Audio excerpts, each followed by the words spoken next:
आज का पहला पाठ नबी होसिया का ग्रंथ अध्याय 14 पद संख्या 2 से 10।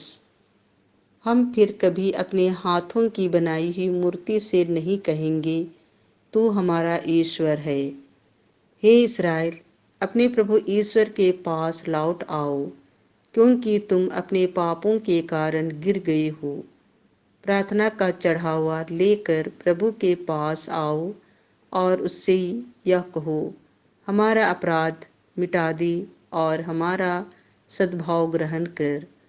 हम तुझे बलि पशुओं के स्थान पर यह निवेदन चढ़ाते हैं। असुर हमें बचाने में असमर्थ है। हम फिर कभी अपने घोड़ों पर भरोसा नहीं रखेंगे और अपने हाथों की बनाई हुई मूर्ति से नहीं कहेंगे, तू हमारा ईश्वर है। हे प्रभु, तू ही अनाथ पर दया करता है। मैं उनके विश्वासघात का घाव भर दूंगा। मैं सारे हृदय से उनको प्यार करूंगा, क्योंकि मेरा क्रोध उन पर से दूर हो गया है। मैं इस्राएल के लिए ओस के सादृश बन जाऊंगा। वह सोसन की तरह खिलेगा और लिबानोन के बतूल की तरह जड़ें जमाएगा। उसकी टहनियाँ फैलेंगी, उसकी शोभा जैतून के सदृश होगी और उसकी सुगंध लिबानोन के सदृश। इस्राएली फिर मेरी छत्र छाया में निवास करेंगे और बहुत सा अनाज उगाएंगे। वे दाख बारी की तरह फलेंगे फूलेंगे और लिबानोन की अंगूरी की तरह प्रसिद्ध हो जाएंगे।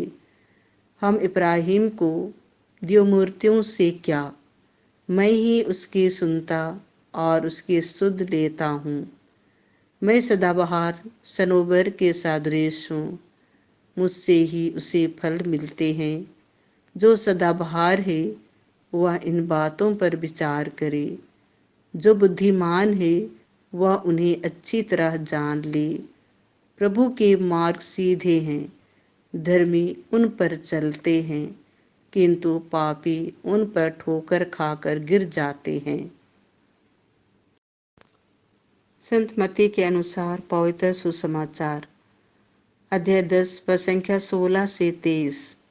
बोलने वाले तुम नहीं हो, बल्कि पिता का आत्मा है। यीशु ने अपने शिष्यों से कहा, देखो, मैं तुम्हें भेड़ियों के बीच भेड़ों की तरह भेजता हूँ। इसलिए सांप की तरह चतुर और कपोत की तरह निष्कपट बनो। मनुष्यों से सावधान रहो, वे तुम्हें अदालतों के हवाले कर देंगे और अपने सभागृहों में तुम्हें कोड़े लगाएंगे।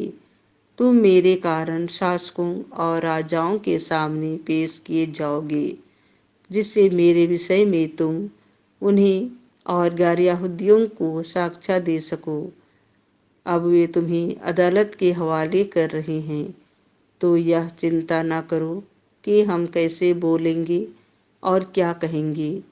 समय आने पर तुम्हें कहने के लिए शब्द दिए जाएंगे, क्योंकि बोलने वाले तुम नहीं हो, बल्कि पिता का आत्मा है जो तुम्हारे द्वारा बोलता है। भाई अपने भाई को मृत्यु के हवाले कर देगा और पिता अपने पुत्र को।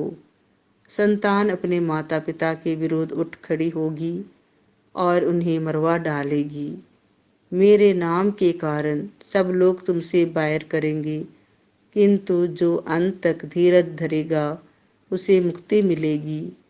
यदि वे तुम्हें एक नगर से निकाल देते हैं तो दूसरे नगर भाग जाओ। मैं तुमसे कह देता हूँ कि तुम इस्राएल के नगरों का चक्कर पूरा भी नहीं कर पाओगे कि मानव पुत्र आ जाएगा।